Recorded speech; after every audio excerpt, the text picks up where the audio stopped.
Welcome to an Our Father's House broadcast with Amanda Clinton.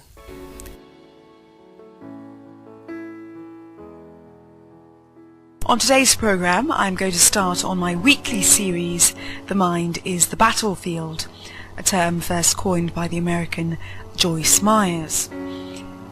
The Bible tells us at 2 Corinthians 10:3, "For though we live in the world, we do not wage war as the world does."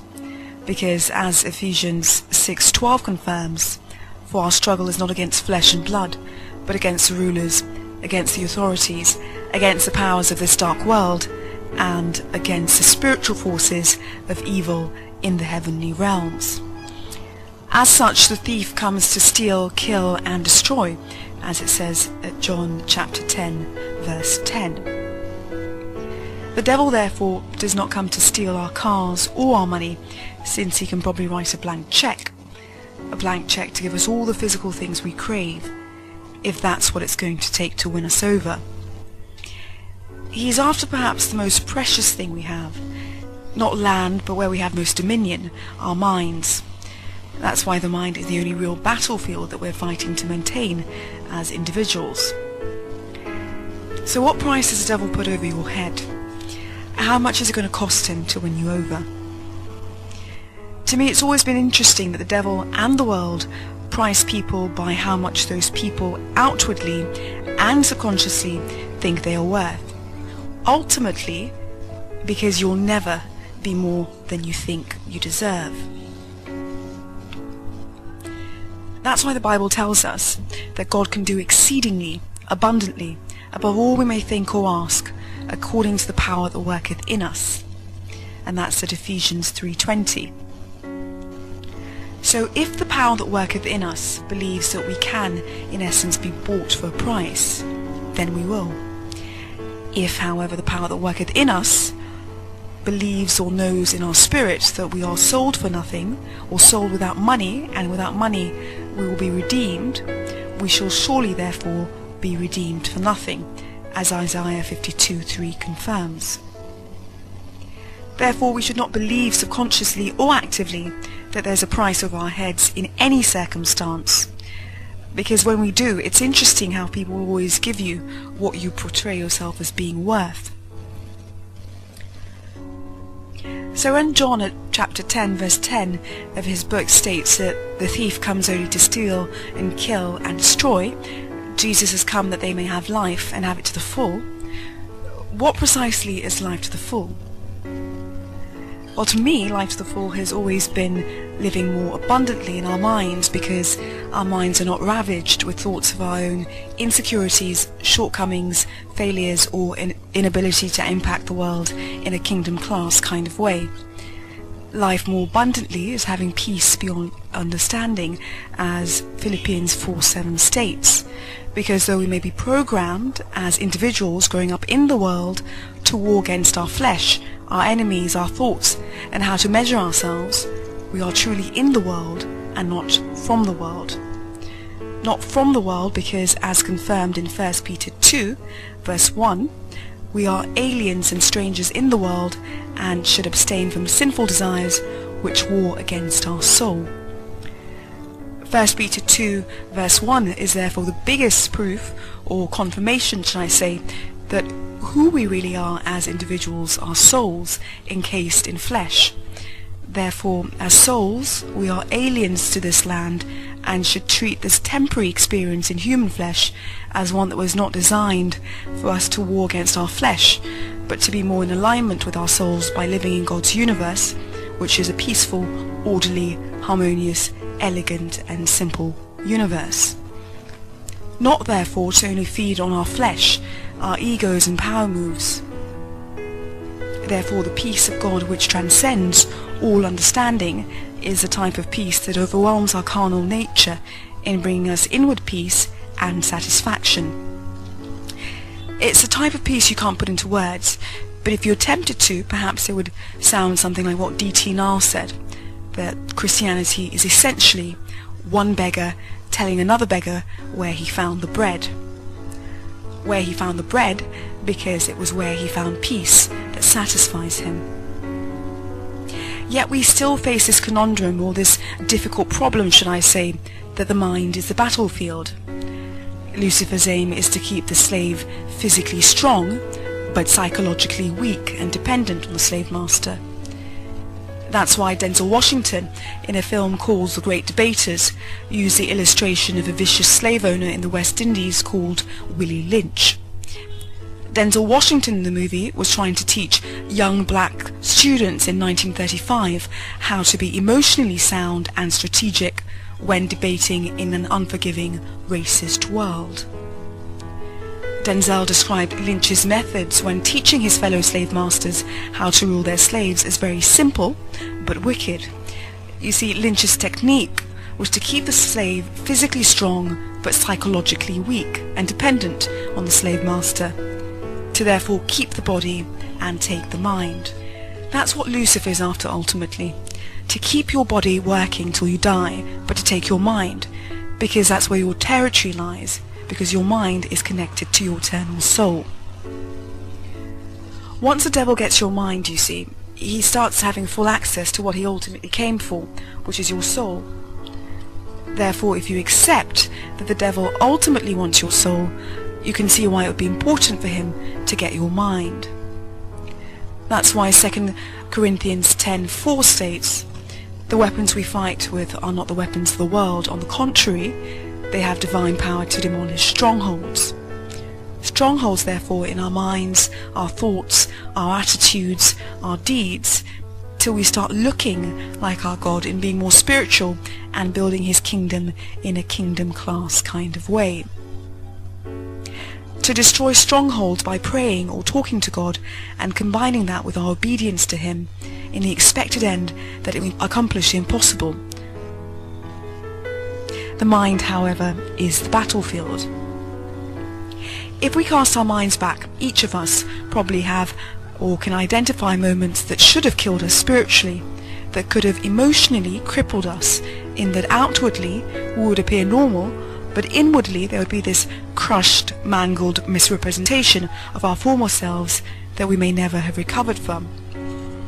And yet we were not left broken like eggshells that would never have been able to put back together again, by God's grace or divine covering. How can we therefore ultimately win this battlefield of the mind the devil is always trying to gain even more territory with? You are listening to Our Father's House broadcast with Amanda Clinton. Email your views about the show to ourfathershouseghana@yahoo.com. You can also watch us on our YouTube channel by logging on to youtube.com/user/Our Father's House Ghana. Look out for Our Father's House books and CDs in Accra, and our latest book, How I Sold My Soul by Amanda Clinton, is about a man's spiritual journey from living in the world as an Illuminati to entering God's world.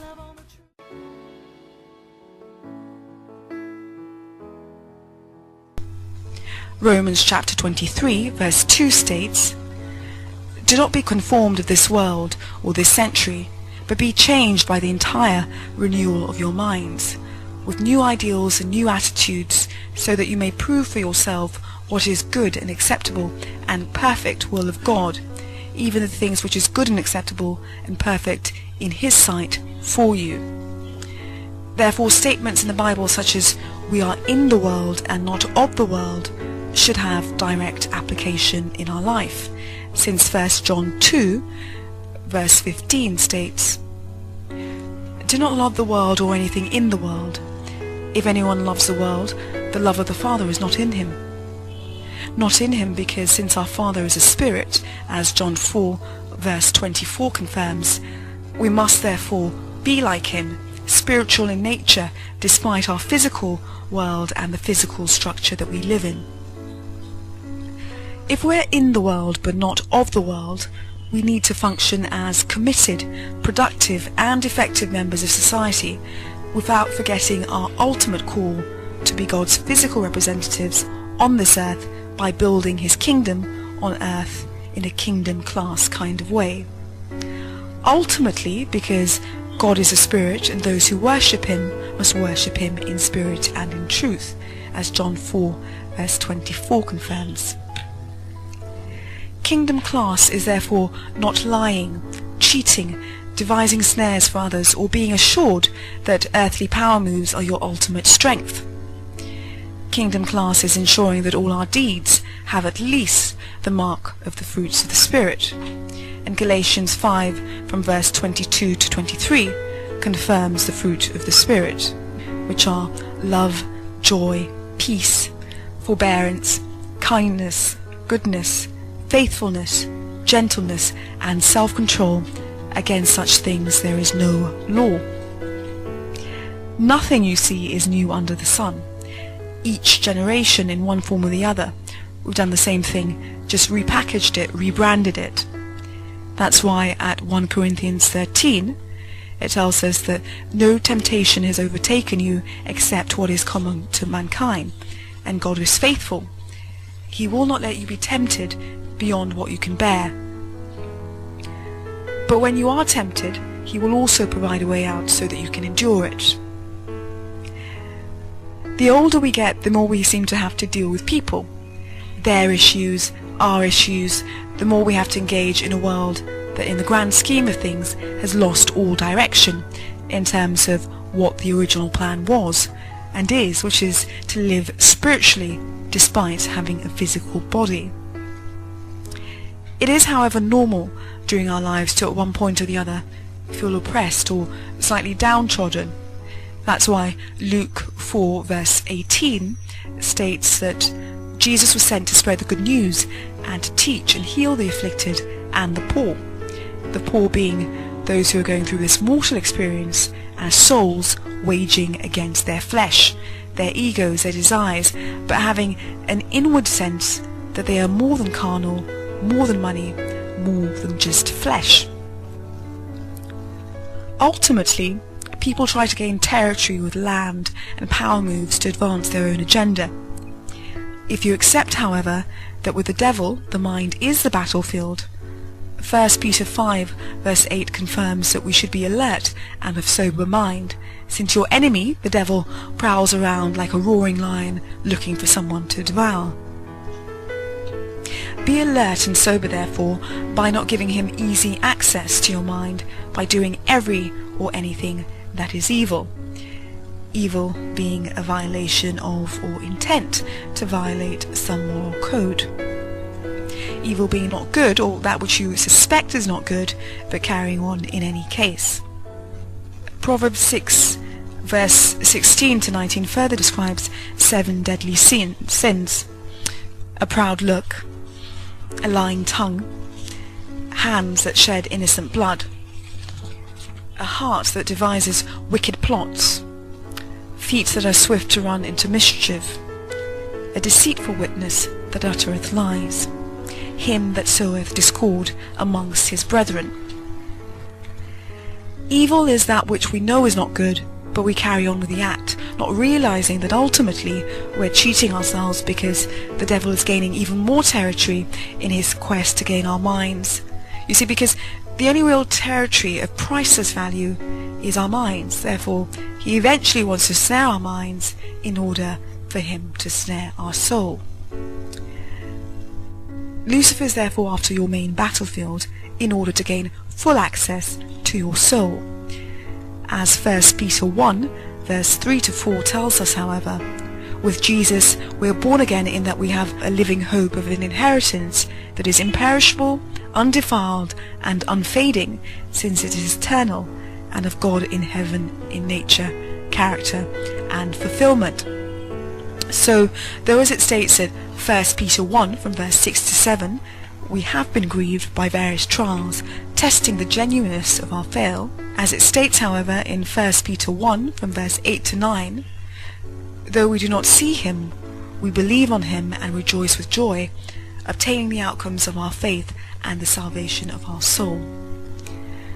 The reward, therefore, in accepting that the mind is the battlefield is that we actively work towards the salvation of our soul by not giving the devil full access to our minds and our souls.